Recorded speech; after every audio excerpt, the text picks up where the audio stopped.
Are you happy?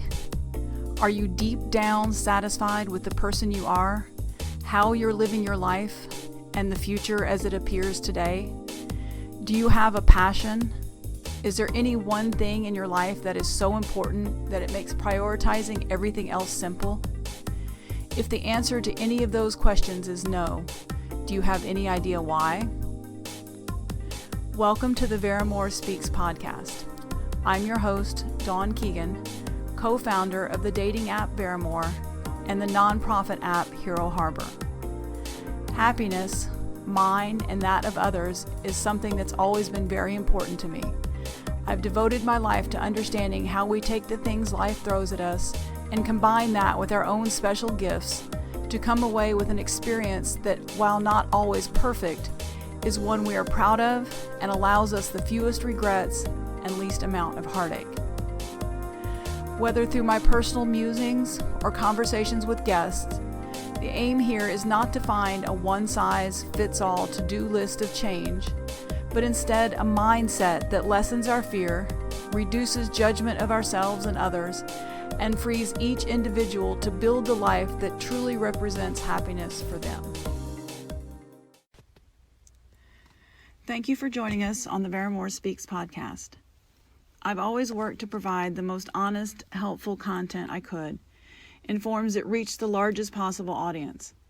And my extreme dislike of greed-driven organizations means I do so without ads or sponsors.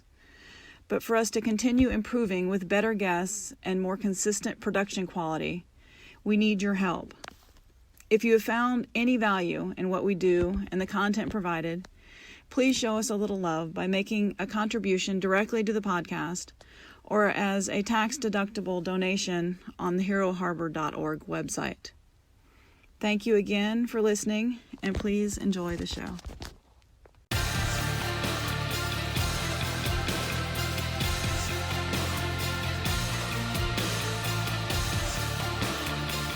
Out of suffering have emerged the strongest souls.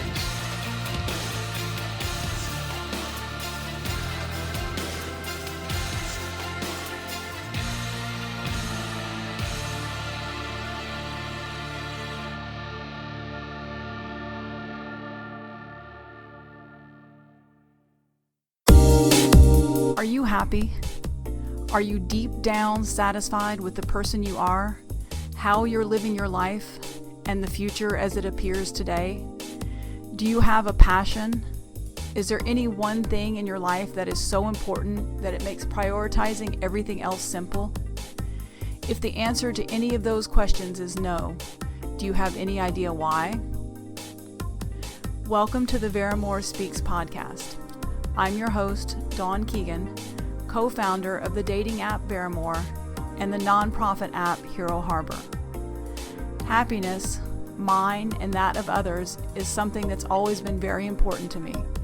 I've devoted my life to understanding how we take the things life throws at us and combine that with our own special gifts to come away with an experience that, while not always perfect, is one we are proud of and allows us the fewest regrets and least amount of heartache.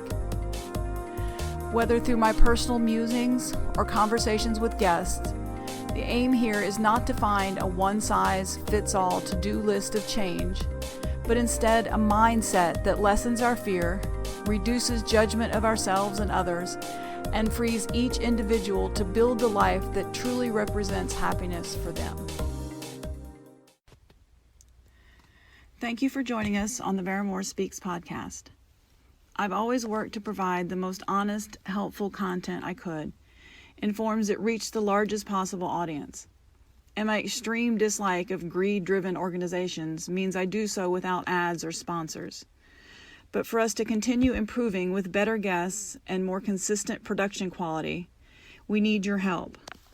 If you have found any value in what we do and the content provided, please show us a little love by making a contribution directly to the podcast or as a tax-deductible donation on the heroharbor.org website. Thank you again for listening, and please enjoy the show.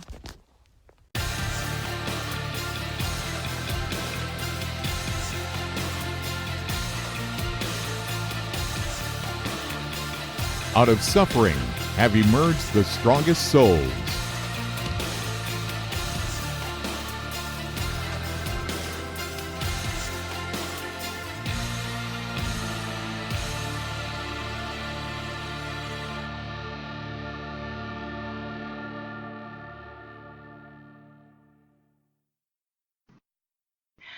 Welcome back. This evening we are speaking with Paul Roy and Matt Witkowski. I always have a hard time with Matt's name. We've talked to Matt in the past. He's on one of our earlier podcasts, so if you'd like to hear more about his story, you can go back and listen to that. But either way, welcome, guys. Thank you for being here. Thank you. Hey, thanks for having us. Okay, so let's start with Paul, and if you would do me a favor and tell me a little bit about your past, your veteran, your hero history, and then let's start with that, and then we'll get Matt to do the same, and then we'll talk about why we're all here chatting this evening. All right. Well, my name is Paul Roy. I'm 38. I went right into the Marine Corps out of high school. I graduated early, and Hoorah! I fractured my heel and tore my Achilles in training. So I only spent 10 months in the Marine Corps, and then they told me that I'd never walk without a crutch or a cane, and that wasn't acceptable to my 18-year-old mind. Yeah. So it was I don't know, about a year later I enlisted in the Army National Guard. 9/11 had just happened, and I wasn't going to sit on the sidelines. So I enlisted in the Army National Guard out in Oregon, and did a bunch of in-country deployments where we got activated to go help with firefighting and doing security for the wildland firefighters, and then I found out my wife was pregnant at the time, and the Oregon economy wasn't great, so I moved back home to New Hampshire, and then shortly thereafter I got activated to go to Afghanistan, and I went to Afghanistan as a 63 Bravo, which is a light wheeled vehicle mechanic, but I had been previous 3 years infantry, so when I got to Afghanistan, they said, well, guess what? You're not a mechanic, because we got Brown and Root to do that. So you're gonna do infantry things, and I was okay with that. Okay. All right. And you've been out for how long? I got out in July 2004. Okay. So it's been a little bit. Yeah. No, I got out in '93, so it's been a much more little bit for me. So, all right, Matt, what about you? You want to refresh our memory on where you came from? Yeah, I'm 45, going up in a couple of months. Went in the Navy out of high school, boot camp '92, Somalia. Started with Somalia with 15th MEU, 22nd SOC, and then ended up spending 20 years. Retired in 2012, and multiple deployments with aircraft carriers. First part of the first strike in after 9/11, boots on the ground, doing detaining ops, 08 to 09. Various other things throughout in and out there. So I've been retired my 7th, 8th year, I guess. I don't know how you want to count it. But yeah, married and divorced 3 times. No kids, but here we are. I'm also, for those that don't know, I'm part of the board of directors for Hero Harbor. And any way we can get our message out along with our fellow veterans, any way we can help them is I'm all in. So I'm glad to be here. Only chatted with everybody via Instagram, so this is nice to talk to everybody face to face or voice to voice, however you want to call it. Yeah, it's hands down by far my favorite part of what I do is, it's like all the social stuff is, exhausting, but this is my happy place. So okay, so Matt, you're working on a business called Flying Fish Hooks, right? That is correct. Yes. Okay, so tell us about Flying Fish Hooks. Well, Flying Fish Hooks. Basically, what I do is I build custom fishing rods, whether it's fly rods, saltwater, freshwater. Guys that fish for walleye or trout, or even ice fishing rods, offshore boat rods. You walk Those are into a all store, and I different know. kinds of rods. I'm sorry, those are all different kinds. That's like, see, Yeah. I told you I don't fish. I know nothing about this. This is why this is, so I'm gonna get, yeah, no, they're all the same to me, and the bait is all the same. Well, okay, first of all, I just don't touch bait. So anyway, so okay, all right, so that's interesting to me. Okay, so that you named at least probably half a dozen different kinds of rods there. Of course, it's like any hobby. It could be simple, but no, that doesn't make any money. We have to make it very, very complicated. But anyway, okay, I'm sorry. You keep going with your rods. Yeah, no. I mean, I don't know how many times I've gone into a big box store, or I've gone into local sporting goods or fishing shop, and I was like, wow, man, that's a really nice rod. But it would be nice to I like these guides better, or the grip isn't really not right, and you end up paying $100 for the rod, and then if you want to redo it, it's So anyway, so I decided what I wanted to do, and my portion of my proceeds from the sales of rods and repairs go to Hero Harbor, and I apologize that I can't remember the name of the nonprofit in Florida that helps veterans and their families as well. They're out of Ruskin.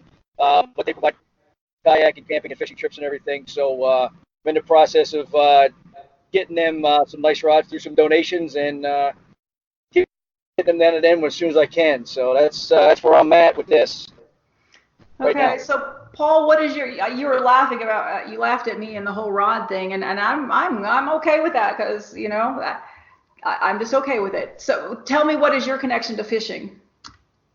Well, so I never really was much into fishing growing up, and my current wife is my second wife.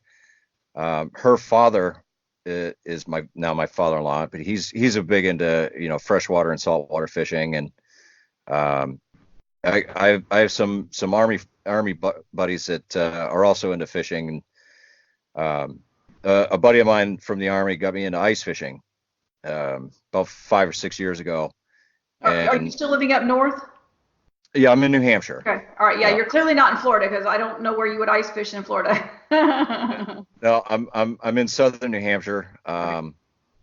We get ice typically from about mid December through the end of March, early April. And so that's how I got into fishing. It started with ice, and then went to freshwater and saltwater from there. And I got a lot of therapeutic relief from it that I really hadn't expected to get. And just being out and being active, and despite physical limitations, being part of nature, and just whether I was catching fish or not,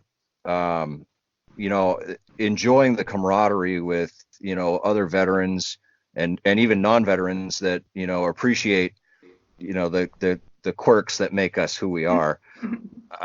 There's quite a few of them. Yeah. Yeah, there's some quirks, but I started trying to figure out how I could turn fishing into more of a therapy. And I've been going to the VA in Manchester, New Hampshire for about 6 years. They get a Wednesday DBT group, which is dialectical behavior training, or therapy, I mean. And I was getting a lot of benefit from it, but one of the things that my therapist had suggested was that I use fishing as a reward for when I have a difficult time, and I do well with it, or or I don't do as bad as I have in the past with difficult situations. And so I started using fishing as a reward system, and then it developed into more of not only a reward but also an incentive. And there was a show that used to be on the Discovery Channel, and it was called Operation Fishing Freedom. And it was sponsored by Great Clips and some other big companies. And the pretense of the show is, these two professional anglers would take a veteran out on the water and introduce them to the aspect of fishing and the therapy from fishing. And then at the end of the trip, the veteran, they would get to tell their story and everything, and they would get a fishing jersey and a rod that was made, for them. It had all the branches of the military on it. And I thought that was such a great idea to give veterans that may not know about fishing as, this good release that it is, and the relaxing and therapeutic aspects of it. So I started trying to figure out a way where I could help other veterans in the same way that, my father-in-law and my Army buddies had helped me. And so now I've got a good collection of, tackle boxes and extra rods and reels and things. Slowly been upgrading my boat. And, I just want to put myself out there to be able to take other vets out and introduce them to this version of therapy. Right. And then at the end of the day, give them a rod and some tackle so that the next time they want to go fishing, they have basic equipment. Right. Fishing, like any hobby, it can be as inexpensive or as expensive as you want to make it. I myself, I've probably got thousands behind you. Yeah, yeah, I can see. I've got rods hanging on my ceiling, and then I've got rods hanging on the other wall, and but it's important to bond with other veterans and create this community to better help each other to increase the number of veterans that we can help. Mm-hmm. And so that's I'm still very much in the infancy stages, but I have a lot of high hopes for what we can do locally and throughout the country eventually. All right. I'm going to ask you a question, Matt, and then I got thinking, I want you guys to feel free to talk to each other. It doesn't all have to be talking to me. This is just all new to me, so I have lots of questions as far as that goes. So, Matt, how did you I wanted him. I love listening to his story because I'm the same way. I got into fishing. God, I don't know, probably been fishing for 43 years, and started with my dad, my grandfather, my uncles, and friends, and just throughout the years, just every opportunity. If I wasn't playing baseball, we were walking down to the park, to the pond and trying to catch little bluegills or annual trips to Hatteras or down the Delaware shore and going to striper fishing and or up the fishing up in the mountains at the upper Delaware and in New York and Pennsylvania and everything like that. And so I've always, even before my injuries, fishing was my outlet. It was my time. I didn't have to think about, God, are my hands shaking? Am I stuttering? Am I, how do I sound to other people? What the heck's wrong with me? And, so getting in, getting together with whether, other veterans or, like Paul says, people with similar interests in fishing and just talking about stuff. And I have to worry about, are people looking at me some way because of, I've got that twitch or I've got, I can't, we've been there and, we've done that. And, when before my father had passed, he passed right after I got back from my 08-09 deployment, so it's coming up on 10 years now. We were planning on, after I retired, to set up a nonprofit that would fully pay for veterans and their families, first responders, to get a week or weekend and go fishing, go camping, do whatever. And unfortunately, with my dad passing away before we could get that started, it took a long time for me to really start getting into it. There's times I couldn't look at a fishing pole, even going through everything, just because of the memories of that and the thoughts. And so, like Paul, I've got I've got a boat too. It's down in Sarasota, Florida. Right now, I've got to upgrade a little bit, but if you know anybody that wants to go, gas is free, rods are on the boat, and I'll provide the tackle. So they just want to get out and go. Contact me through here, contact me through Paul or through anybody, and I know that he's about the same area. My brother lives up in Nashua, so up in the same little area my brother's at. So I guess I'm gonna have to go visit my brother to go get a ride on Paul's boat, huh? Absolutely, anytime, brother. Yeah, man. So so everything that I do is like Paul, I want to give back. It's why when I saw Hero Harbor and spoke with Dawn, when did we start talking, Dawn? Back in November?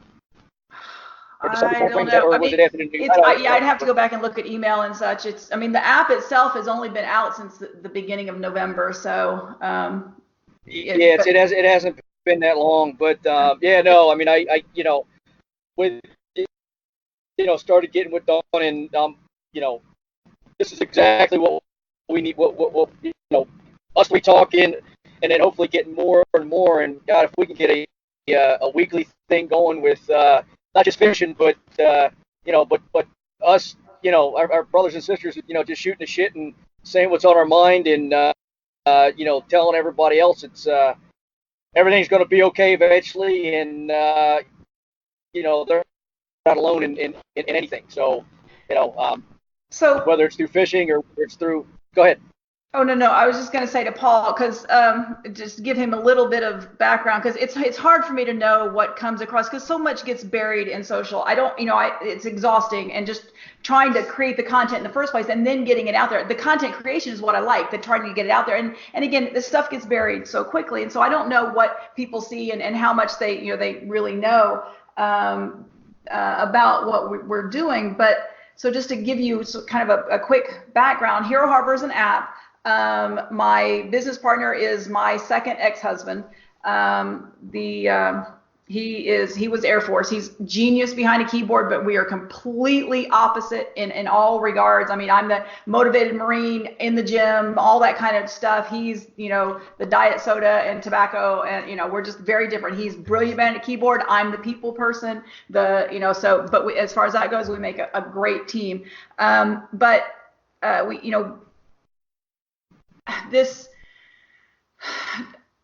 It came about, it was a progression, but there's a few things that long term, right now it's best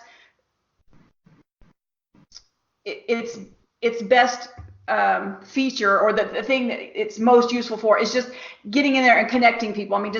You can go in, you've got searchable interest tagging, you can put in what interests you, you can search for other people with those same interests, fishing, whatever.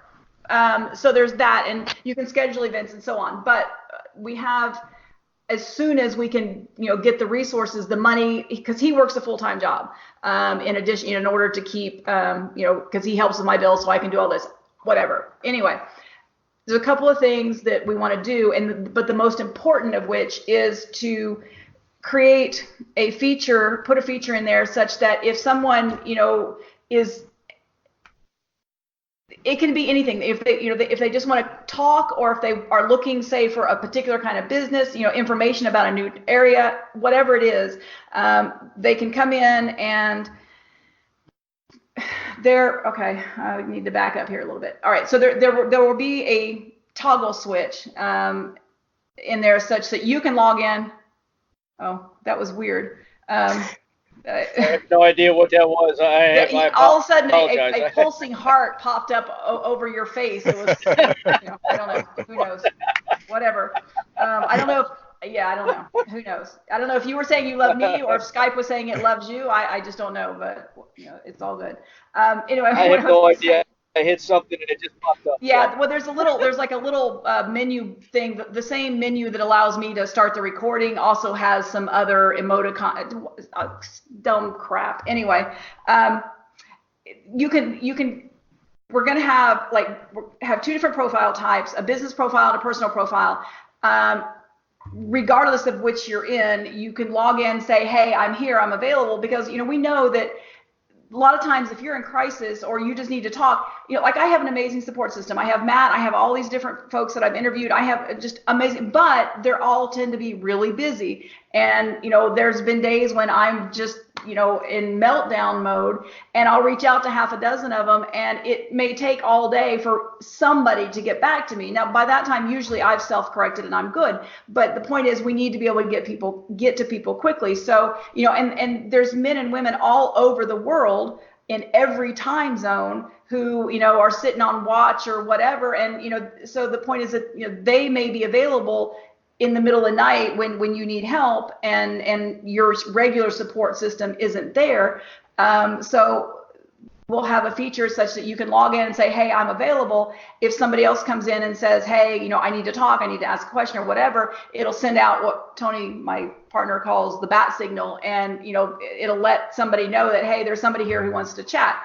The point is that you can get to people quicker, and get to, and just get them past that whatever place they're in, or they can answer, again, questions about, just whatever. It doesn't matter. You use it for what you want it. The point is that we can get you connected to people quicker. But as far as business goes, my vision is that going back to this social stuff and what a ridiculous grind it is. You guys have missions. You guys have ways that you want to help. There are hundreds of thousands of organizations out there, some good, some bad, but the good, it's like the ones that really genuinely want to help. You've got a job, he's got a job, we all have, our commitments, and then we're on top of it, we're trying to, get the word out about this stuff, and it just doesn't make sense to me that we should be struggling so hard and paying, Facebook and Instagram and all these organizations that don't give fuck all about us, to try to get, have our voices be heard and our stuff be seen. So my vision for HH is that I verify that it's a legit business, a hero owned, hero focused, whatever it is, and then I market on your behalf, because I will not stop working to get everybody, everybody we need, everybody, all the the demographic that we care about into the app, and this. This should have been a short explanation, but my elevator pitch needs work. But I will go out there and work on getting all the eyeballs that you need, and you can go back to your website or to your business, and you do what you do best, and that way you no longer have to worry about Instagram and Facebook and stuff like that, because I will be working on your behalf to get people in there. So anyway, so that's the high level, kind of rundown of everything. I am a special kind of crazy, but no one will work harder on behalf of this. If you listen to, tomorrow morning is a special episode for Memorial Day is going to drop, and it's not that long, but I choke up and tear up several times throughout it, because what I do is so important to me, and I love this demographic so much. So, okay, all right, back to fishing. Well, actually, if I could just add to your talk about the HH app, mm-hmm. I think that it's really critical that we have a means of contacting each other in such a way that it's not intrusive, but if if somebody out there, just needed, a vet to talk to that understood, like I don't care if my phone goes off at 2, 3 in the morning. Typically I can't sleep anyway. Yeah, well, I'm the same way, but because sleep is so precious, I do leave the ringer off. But yeah. But I mean, like, so it actually aggravated the crap out of me the other day. I saw this post on Facebook, and it was, all the different crisis lines, right? So you get the veterans crisis line and the suicide crisis line, and there was like a list of 10 different crisis lines. And I said, here's my issue with that is, the VA especially pumps so much funding and so much energy into the veterans crisis line. And when I'm in crisis, the last thing that I want to do personally is dial an 800 number and talk to a stranger that's going to potentially send police to my house. Well, that's exactly what I was going to say, is that, and whether we're active, whether we're veterans, whether it doesn't matter, when we're active, they say you can go to the chaplain. There was no way in hell so speaking to that same thing, it's like we don't want it to go official channels.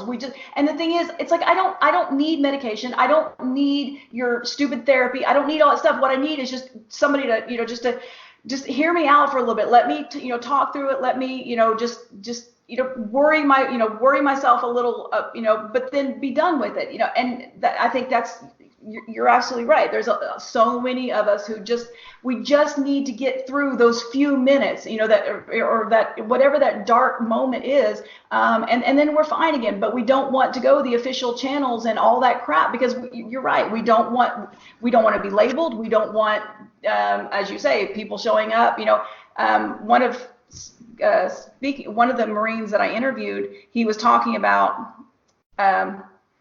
He was out fishing, and he didn't realize how much the stress had built up for him.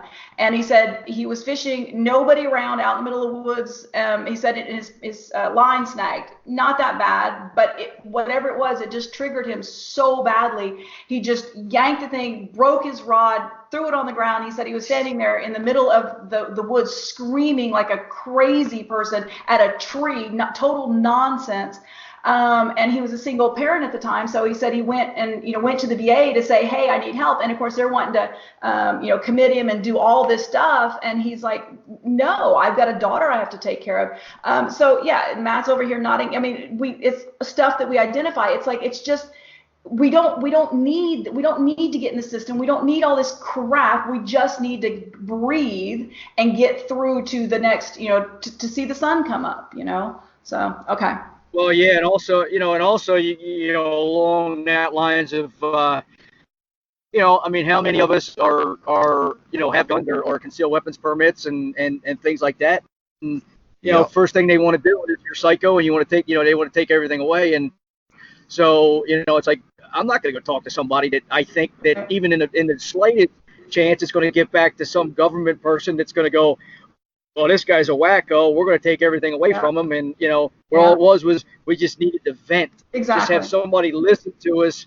And it's not like we're going to, go kill anybody. But, I mean, maybe that's not I don't give a shit who hears it. But I'm not that type of person. But, you know what I mean? It's one of those things of, I believe me, I understand completely. I think we all understand. That's why we're here. And yeah, I mean, that's why the podcast. That's why why all of this is, because people and this I said when we started this is hands down the best part of my job, because there's everybody's story is different, but there's those common threads. And the one thing that we keep saying time and again is that we just need to connect with people who get it. Veterans are different. They're not better, they're not worse, they're just different. If you succeeded in the military, and it's not even, again, not just veterans, it's police, it's fire, heroes are a different breed. They tend to be overachievers, they tend to be, they're protectors, and so they carry this massive burden, and they don't. I've repeatedly said how we never did anything alone when we were in, but yet now we Right. think we're supposed to do it all by ourselves, and so we don't reach out. And again, back to that same thing, there's and we need to get back to fishing, but this is important, and it's all part of it. The idea that darn it, I just lost my train of thought. Okay, you guys go back to what you do. No, it's all about.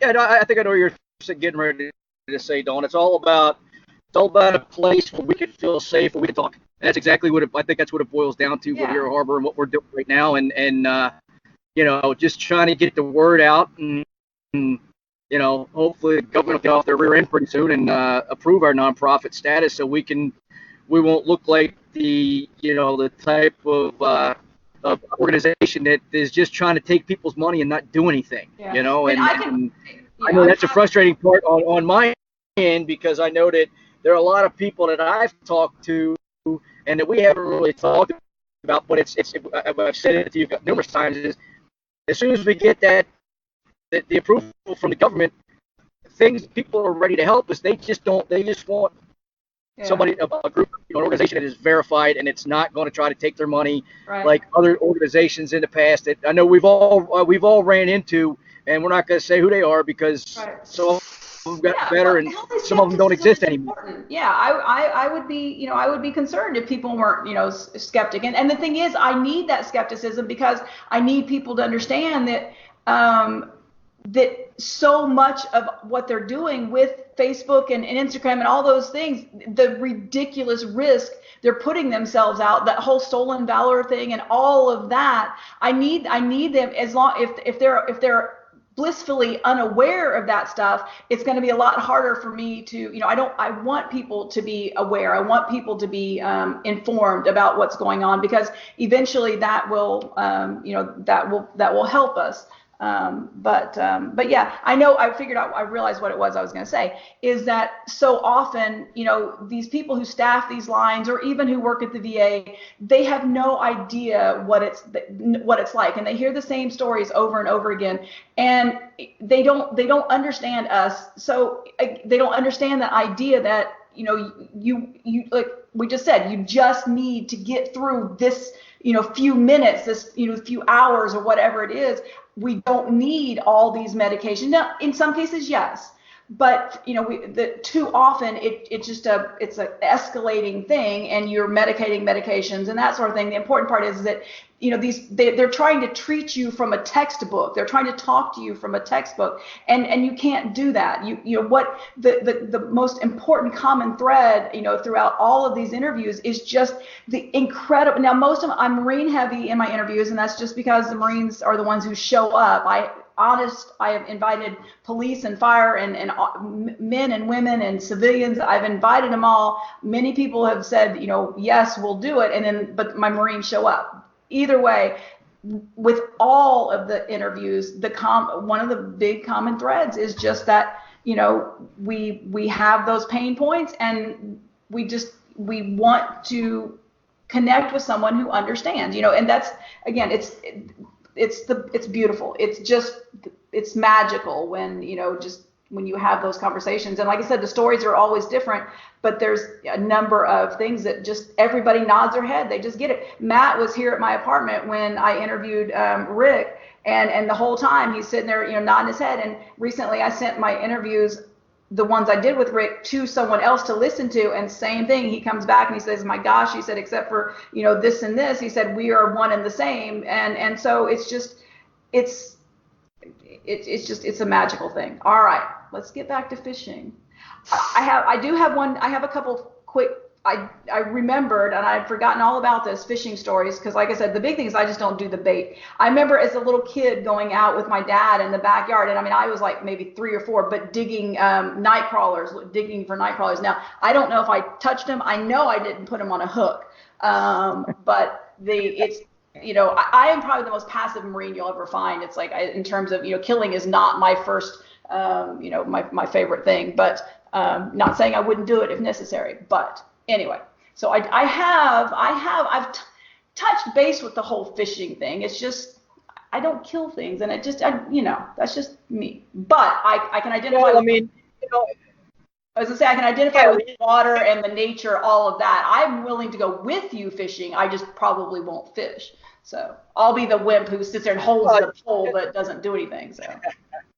Well, you could go fishing and be a catch and release person. That's what I mainly do. I'm not, look, if I knew how to cook a fish well, I would probably, keep what was legal and be able to feed myself and everything. But I'm not a good cook with that. I'm okay. good So at, next, smoking on the grill and next time you're in Florida, because Matt's in Baltimore. He works for the Orioles. Next time you're here, you catch them, you clean them. I'm definitely not cleaning them. No fish heads here, but I will cook for you. Now, Matt, I cooked lasagna for him when he was here last time, so I shouldn't announce this because then I'm going to start having everybody want to do their interviews in person and make me cook. But that's okay. We'll just have a big old fish fry. But anyway, point is, I will cook for you. You just have to bring it and clean it. So. All right, But deal. on deal. the same lines as what Matt was saying, I would venture to speculate about 99% of my fishing is all catch and release. Right. It's just, yeah, I can see that. I mean, the only time I catch fish to keep, is typically through the ice. I'll target trout or cusk, which is a burbot. It's a fantastic white fish when you fry it up. But otherwise, the rest of the spring and summer and the open water season, I'm fishing for largemouth and smallmouth bass, or I'll go out in the ocean and I'll fish for striped bass, and it's all catch and release. So and bass fishing is all primarily artificial lures. You're not dealing with gross bait or anything. Ocean fishing, we use cut mackerel. So that could be a little gross, a little stinky, but it's all in good fun. I can imagine her putting her hand on a live eel for striper fishing too. Yeah.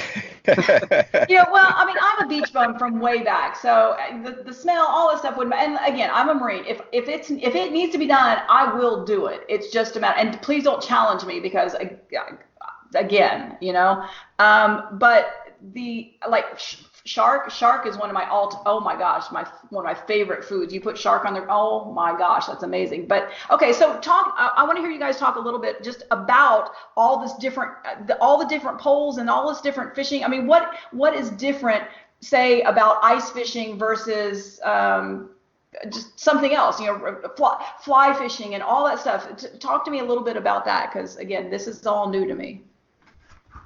I mean, you can speak more to ice fishing because I've never ice fished. I don't know if I've ever had the inclination to sit in a shanty. I mean, drinking beer and getting drunk fun.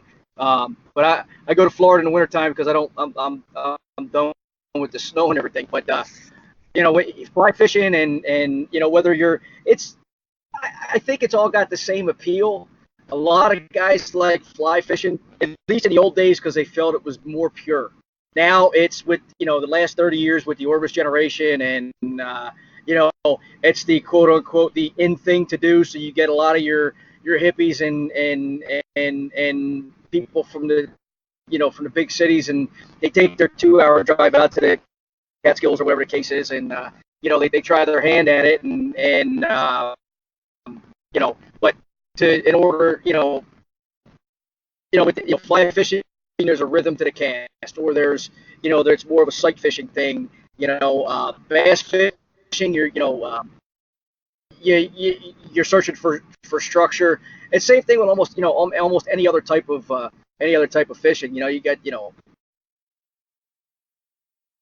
jump in and help me out here, partner, because I'm getting a brain fart. Okay, so I have a question about ice fishing. All right, so this just popped into my head, but okay, so like if you're fishing in a river or ocean or whatever, and you're not catching something, you can easily move to another place. But one of the things I was thinking about is with ice fishing, you've got the where are the fish and how thick is the ice there? How do you maneuver all that stuff? It's like, because my thought is, okay, all the fish are right here, but the ice is too thick to get through, or all the fish are here and the ice is too thin. I don't want to fall my ass through. So, it's like, how do you navigate all that stuff? Well, so a good rule of thumb is, 3 inches of ice is safe for, a person with all their gear and everything. You get 12 plus, and like you could bring small vehicles out on the ice. You get 16 plus inches of ice. I got pictures of my truck on one of the northern lakes here. That takes more stones than I've ever had, I think. No. Yeah, I mean that particular day, we had 18 to 20 inches of ice, so yeah. I mean you gotta watch for what's called ridge lines, where the ice will crack and actually lift or separate from itself, and the snow cover will kind of hide that crevice. But for the most part, ice fishing is relatively safe, as long as you take the time to check the ice conditions before you go out, and you're not really stuck in one place. With snowmobiles and snow dogs and all these different apparatuses that can move you across the lake. You can easily drag a sled with all your gear, and you can move spots. So we do it very frequently. So how do you cut through the ice? With an ice auger, whether it be mine's gas powered. Some guys have propane powered ones. Some guys use the hand ones. It's still not as easy as just turning on the motor or rowing your boat to another spot. I mean, you've got to get all your gear over there. Then you've got to get through the ice. That was the thing. It was like, that seems to add a lot more work and a lot less enjoyment to things. I mean, I don't know, but. Well, and honestly, it's there's for a Marine especially, or any military person, the prior planning that goes into ice fishing is a big part of it. Mm-hmm. And so I've got topographical maps of all the local lakes, and I'll see, there's another problem. I failed land nav, so that does not work for me. So. No, it's a fantastic opportunity to really keep practicing your land nav skills, because I think it's hopeless. Yeah, it's hopeless. But no, it's a lot of fun. All right, if you dress appropriately, it really makes it worthwhile. I spent 10 or more years in Indiana, blizzard of 78. I spent a couple of years in Colorado. So yeah, I can do that. So all right. So what I would love to hear is for each of you tell us your favorite fishing story. Thank you for spending this time with us. If you enjoyed the content we shared with you, please subscribe, review, and share this show with your friends. Veramore, the dating app, and Hero Harbor, the social connection tool for heroes, are both in the app stores. You can follow us on Instagram, Facebook, and Twitter as Veramore, Veramore_app, or Hero Harbor.